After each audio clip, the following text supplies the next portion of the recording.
Welcome to the Bodacious Women in Cannabis podcast, the show where the bold and brilliant women cannabis business leaders share their journey and their expertise. Here's your host, Susan Burns. Hello, this is your podcast host, Susan Burns. I am also a lawyer in the cannabis industry, and nothing delights me more than showcasing bodacious women in cannabis. Today, we're talking with Angela Dawson, co-founder and president of 40 Acres Cooperative in Minnesota. Hang on to your hats. You're going to love this conversation. Welcome, Angela.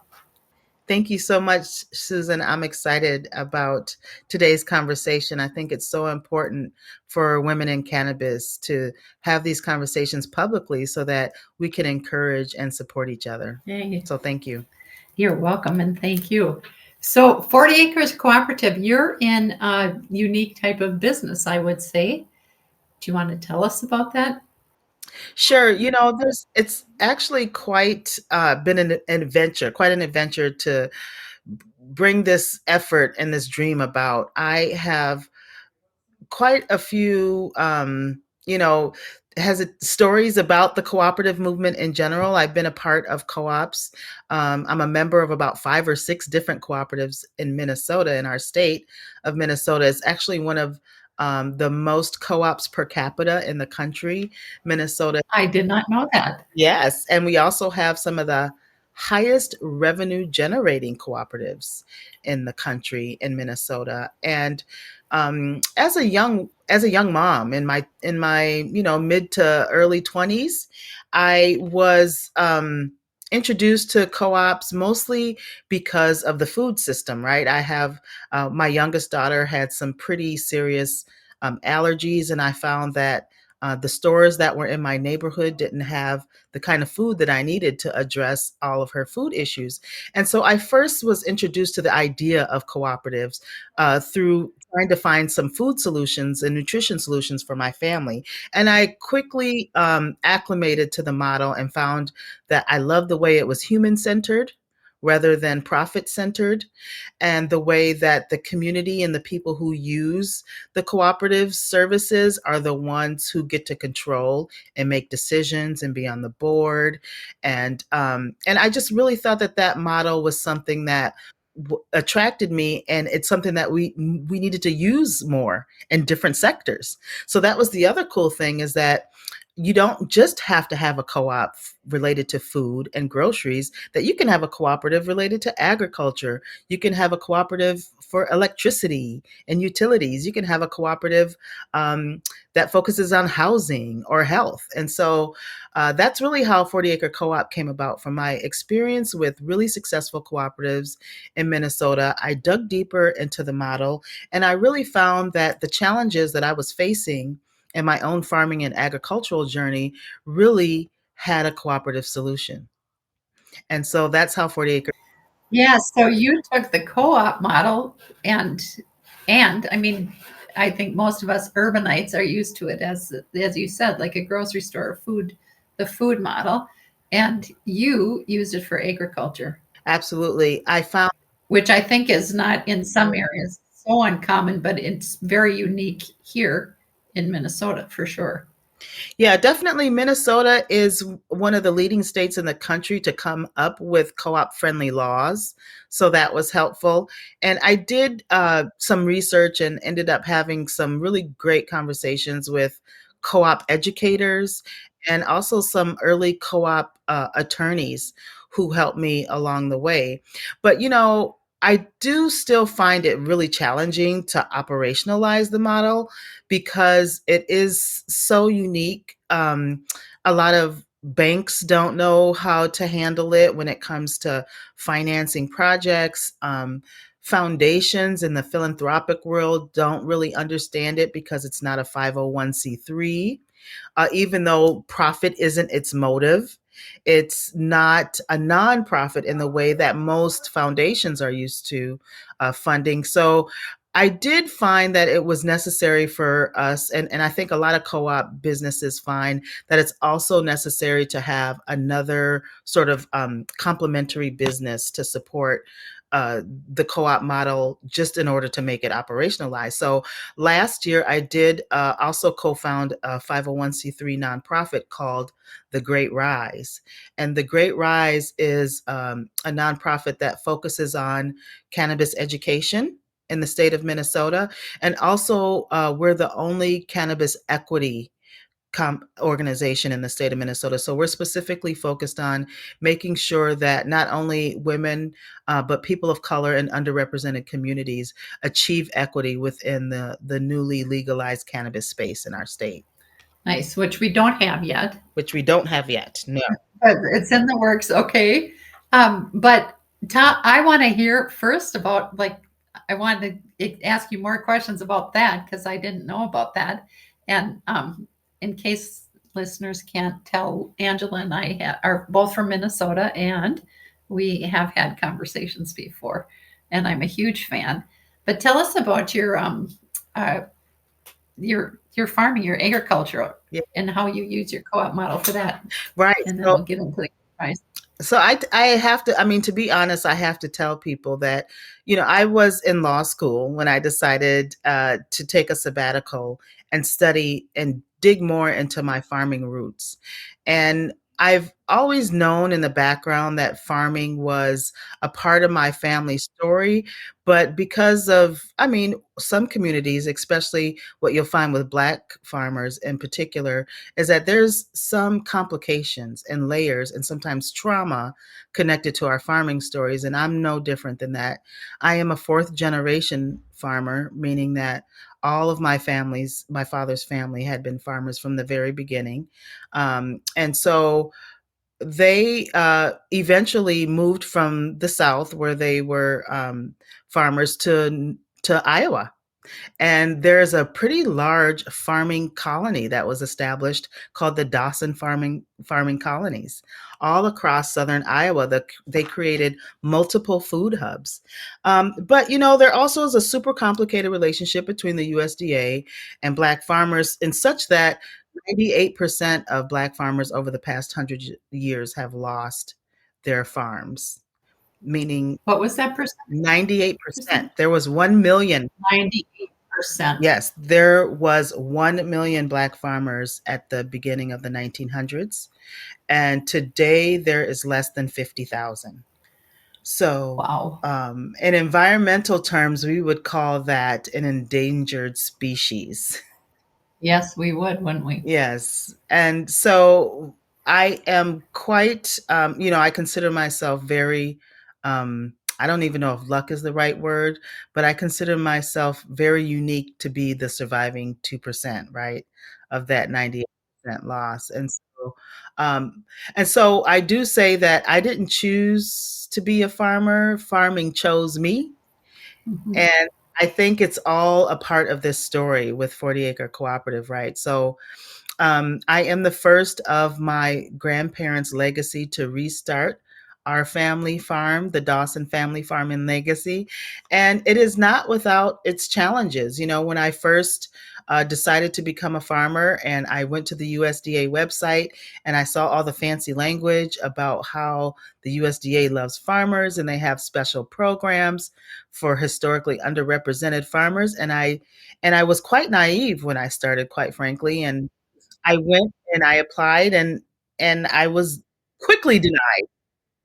And there's and I believe that I was treated definitely in a discriminatory way, but there's way more to the way that I can explain it. I was not only denied, my application took 18 months. And this is what we found out is something that was a historic pattern. So still going on today, Angela. I had no idea. Yeah. Still today. It's still today.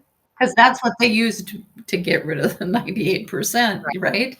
Way back. Right, way back. And, being a rural farmer is one of the problems. I mean, I think even though my family has always lived in rural towns and we've always been closely connected to nature and farming and homesteading, the first thing the USDA agent asked me when she came to do a site visit after I applied is, "Why are you here, and what makes you think you can do this?"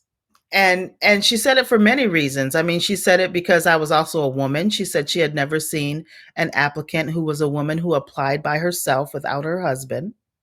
And so she kept encouraging me. I wasn't married at the time. I had a partner, but she kept encouraging him to apply and add me on. And I said, "No, this is not his business. This is my business. He has his own business. I want this to be my business." They didn't like that. So there's a lot of reasons why I think it's important for us. We all pay taxes, the taxes that funds the USDA, right? And so we all should be able to have access to the programs that they offer.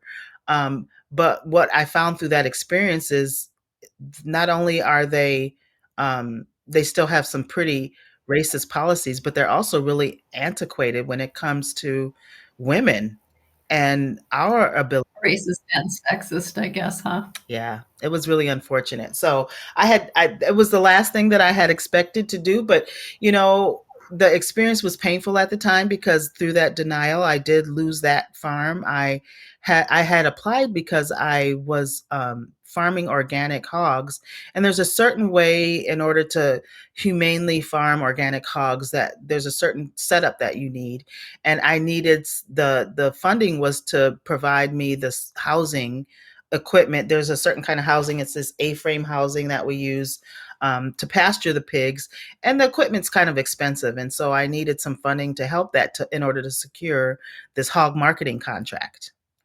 And it's a part of a certification that we go through. We get the equipment, we get certified as a humane hog farmer, and then we get a contract with this high-end hog marketer.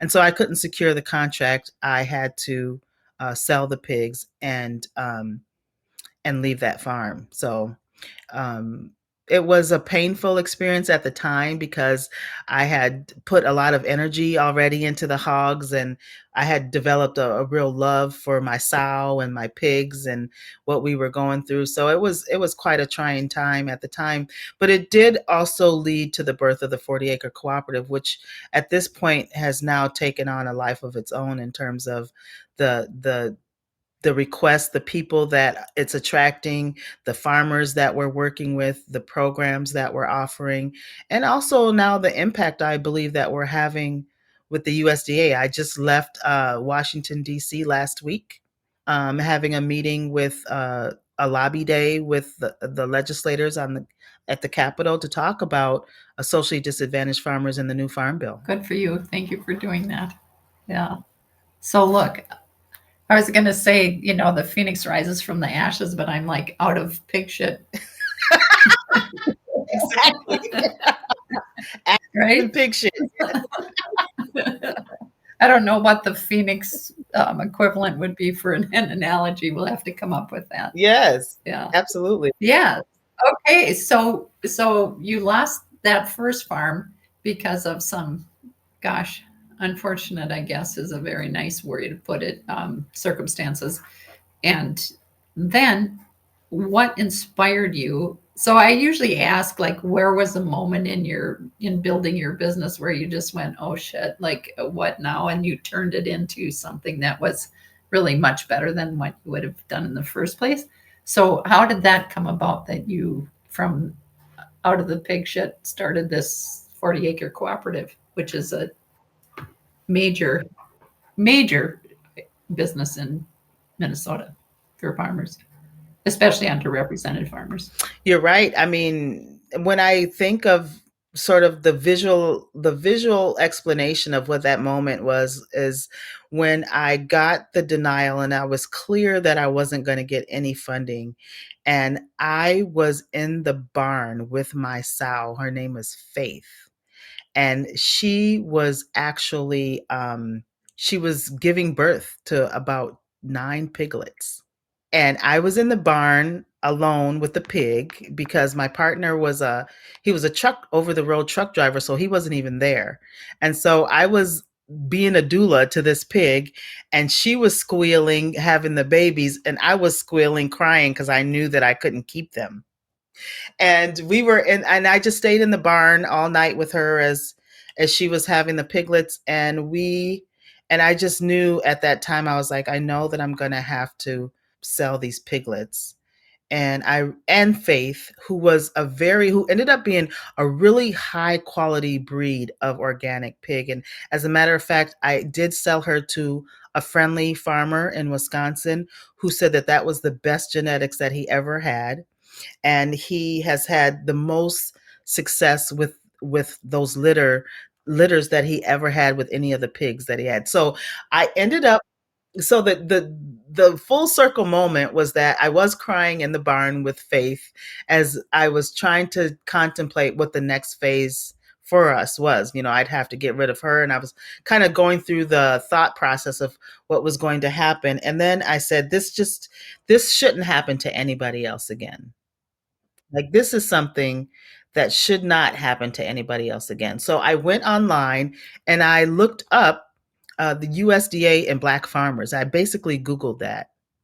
And then I got a whole list of stories from people that had similar experiences with the USDA, whether it was delayed applications or just denials and no support.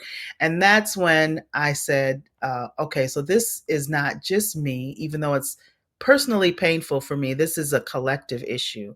And we have to have a collective answer to this.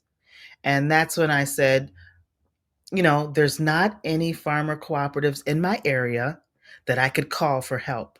So I'm going to have to be that resource for myself.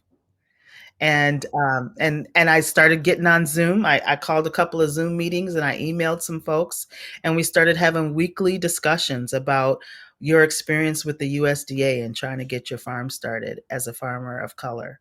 And every week there were more and more people that joined the call. And how long ago was that, Angela? That was in 2019. So just 3.5 years ago. Wow. Yeah. And now how many members do you have? Now not only do we have, so super overwhelmed, we have 350 person waiting list. Oh my gosh. That's awesome. I mean, that's awesome, but also, I mean, it's awesome because you're doing a good job and there's a need, but that there's that many people that need support. I love that there are that many people, but Yeah. also, wow. I mean, I hope that maybe we can change this trajectory of the loss of Black farmers, right? Like, maybe we have, because a million farmers 100 years ago meant that we had innovations that those farmers in particularly have created that we still use today. Like the refrigerated truck was even invented by a Black agriculturalist, and the certain combines were invented by Black farmers, and the walk behind plow was invented by Black farmers. So a part of my hope in creating the 40 Acre Cooperative was also to bring back the innovation and the ingenuity, not only just equity and fairness in agriculture, but also, I mean, what have we lost in ingenuity and innovation by making this, by discriminating and making it so difficult for Black farmers to succeed. So I feel like with this kind of new era of agriculture that we're creating, that maybe we can get back to coming up with climate solutions or food security solutions by being more inclusive in agriculture. Yes, those are all wonderful, wonderful goals. It's funny. As a white person too, I think about all that loss, because there's so much more depth when we have diversity of all kinds. And it's sad to think of what we've lost because we've been so narrow-minded on whatever it is, in many regards. And so are all of your farmers hemp farmers? Well, that's really interesting. So that's why, to your question, we have a 350 person waiting list, but I'm focusing on people who are ready to grow hemp. So those are the trainings that we offer and all of the support that we offer because we're smaller and we're new and we don't have a lot of resources yet. We're focusing on people and we use hemp and cannabis really as a way to create economic equity, right? Because we still don't have access to all the funding and the resources and the banking that corporate farmers and white farmers have. And so, with our limited resources, we've decided to focus on hemp and cannabis because there's more accessible economic opportunities there for us. Corn and soybeans, farmers don't make much money on anyway. And in order to be a corn and soybean farmer, you have to have some significant capital infusion. And that's something that we don't really have access to. So hemp and cannabis are really the best way. The majority of our participants in our training programs, we have what's called the HIP program, the Hemp Incubation Program. And it's something that we do with, other companies like Charlotte's Web. And we create a 10-session training program that helps folks understand not only how to farm and grow hemp, but also the sustainable and regenerative practices that we use on our farm in order to reduce, damage to the climate and improve soil at the same time that we're growing our crops. Nice. And then, so in Minnesota, in the legislature this year, there was introduced a bill for legalization of adult use cannabis that would open up more avenues for farming as well. And I assume that's why you're starting the education for the eventual legalization of marijuana cannabis in, because hemp is also cannabis. So I'm trying to, so for the eventual legalization of that will open up more opportunities.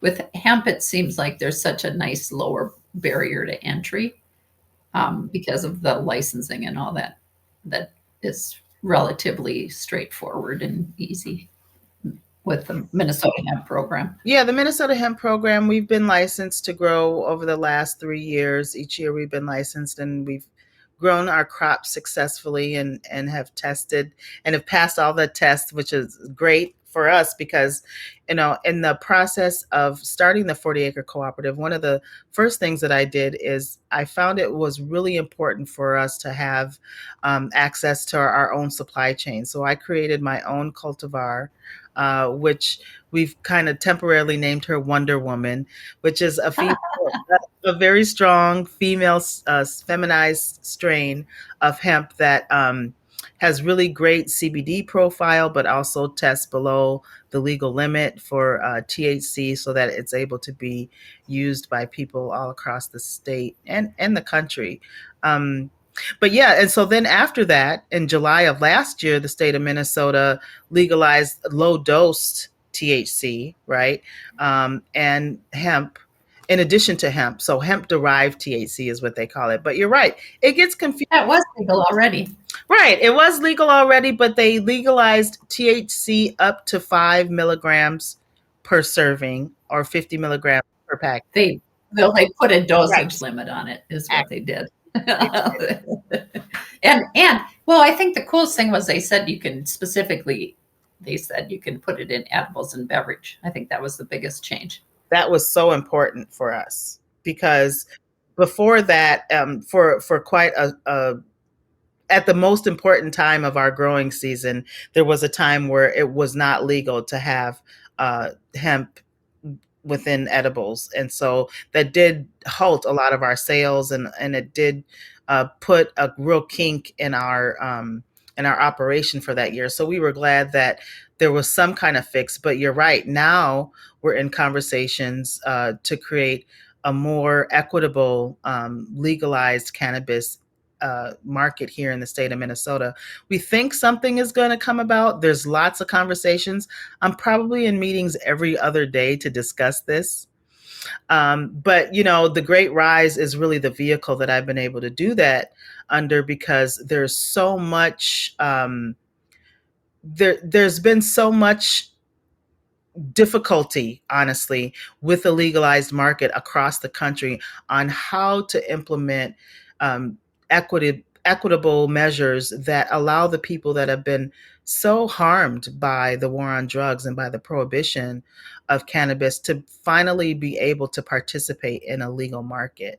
And I think that's one of the biggest challenges that we have up ahead of us is, we really want Minnesota to be on the map nationally for creating an equitable cannabis economy, because so far we don't really see great examples of that in the states that have legalized so far. Yeah, and I've been paying attention to that, and a lot of them are abysmal failures. And I'm not confident about the bill that's currently before the legislature. I don't think it does justice to the equity provisions at all. It's modeled on another program that has failed miserably. That's my interpretation of what's proposed there. I hope they do some changes. And to me, one of the things you can do is not have a limit on licenses. Let the market be the market, and doesn't have to be outrageously expensive, and you don't have to spend a billion hours like saying what are what's their composition, is your corporation more than 50% minority owned, blah blah blah. Just let people have licenses. How does that hurt anything?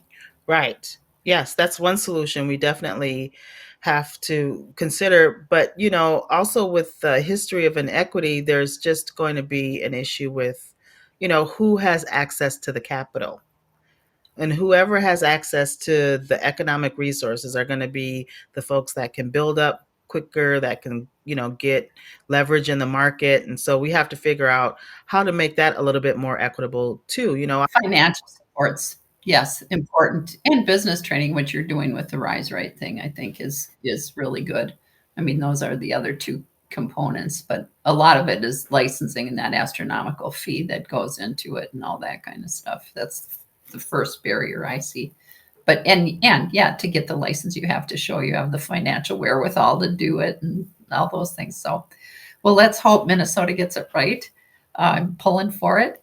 And I also wanted to ask you, Angela, if there are if I asked you what is the favorite thing about what you've done in building this business, what makes your heart sing the most? What would it be? What makes my heart sing the most is actually seeing other farmers succeed off of what I told them. Sometimes it's just like, I have these ideas in my mind and things that I think that I can do to help my own business succeed.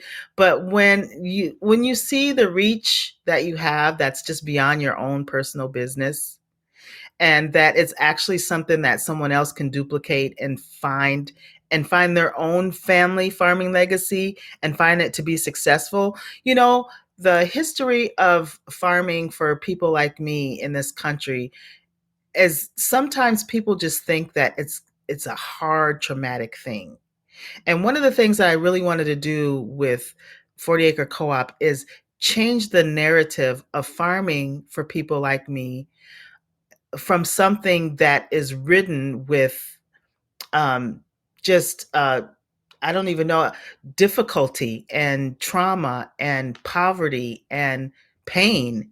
Like, I really wanted to see a transformation of that narrative and not have people associate farming and Black farmers with poverty and pain. And I do feel like I've seen that impact. I see that people in our training programs, and I see farmers who look like me, even women farmers, women of color farmers. I have to say that just makes my heart sing when I see a powerful woman farming and growing her own stuff and having staff and telling them what to do and seeing her plants grow and having a product at the end of the grow season. I mean, it's just, there's no words for the satisfaction of seeing a smile on a woman's face who didn't think that she could do it, and see her 9 months later with her harvest. It's so awesome. It's a different kind of birth. It's so it is. Yeah. Oh, good for you. Congratulations. That should make your heart sing. Thank you. Yes. Very happy for you and for everybody that you've helped along the way. So I think you're not only bodacious, but tenacious. And I think people have a good idea of what your bodaciousness is here. But what do you think about, Angela? What do you think makes you bodacious? Well, I do think that what I tell folks is that farming isn't for punks because the tenacity, I mean, you just can't, the tenacity of farmers is something that I feel has been really underrated. Like what it takes in order to be a farmer, especially in these times, the climate changes that we deal with. I feel like farmers of all kinds are the canaries in the coal mine when it comes to the environment. And mastering that flow, that sort of unpredictable nature of working with the environment and still being able every year to say, I'm a regenerative farmer. To me, that's bodacious badass. That is bodacious badass. You're right. I agree. I mean, because not only are we dealing with the systemic issues and barriers, but we're also doing this dance with the environment and Mother Nature, which really no one has much control over. And so to be able to every year have a harvest, it's one of the most bodacious, badass things I think a woman can do. Yeah, I agree with you. Hooray for you. So we have been talking with Angela Dawson, Black woman farmer who founded 40 Acres Co-op. Bodacious badass Angela. Where do people find you? So I have all of our social medias up and going. Sometimes it gets a little overwhelming to keep up on social media, but we do have, we also have a pretty active website that's 40acre.coop, and it's spelled out FORTYACRE.coop. That's a really happening spot for folks to find out about the co-op. We also have a shop store that we're just launching online at the end of the month. It's going to be the same name, 40 Acre Store.shop. So that's one other option. And then for me, one other thing that I'm just kind of branching off from 40 Acre and the Great Rise and this whole education cooperative model, what I found was that a lot of people have questions about land. And there is a lot of curiosity from people about how to buy land, where to get land. So I actually just educated myself in this, and I'm starting to learn more about agricultural land, and so I'm learning how to do this professionally, and I'm in real estate. So I already completed real estate school. I'll be launching that part of my life here soon. And so I have a website called askangela.com. And that's going to be where I am able to answer. I get tons and tons of questions on all my social media platforms that I can't get back to everyone individually, mostly about how to buy land, where to buy land.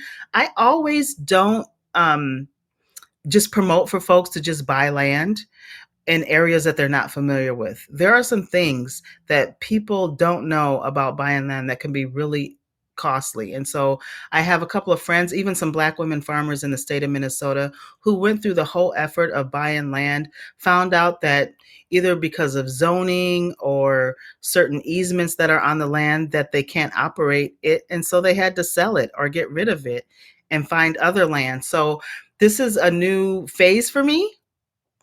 I'm so committed to the farming journey, and I feel like there's so many things that I didn't know before I started farming that I wish I would have known. And so with that, I decided to go to real estate school, get my license, and get educated so that when people ask me questions, I can answer in an educated way. And so that's going to be the next phase of our work here. I'm so excited about this because I think it just allows me to better serve people and answer the kinds of questions that we have about starting our farming journeys. That's amazing, Angela. I hope to talk with you before then, but when I check in with you next year, I want to know what your new thing is next year. You are just like knocking them down. So good for you. So Angela Dawson, 40acre.coop, and from there, I think you can find everything else, right? Absolutely. Yes. Okay. Thank you so much. Thank you for this conversation, Susan. You always inspire me. Even having conversations with you, we need more bodacious, badass women in law too, and because you guys protect us, right? Amen. And Yes. help keep us in business and help us protect our assets and help us continue to grow. And so I appreciate all the work that you do. And now you have this bodacious podcast that can spread the news and help us to support and inspire each other. So thank you so much for the invitation today. I hope that what I shared was helpful and can inspire more people. Oh, you are so welcome. Thank you. I'm sure it will. All right. Thank you. Bye-bye. Okay. Bye.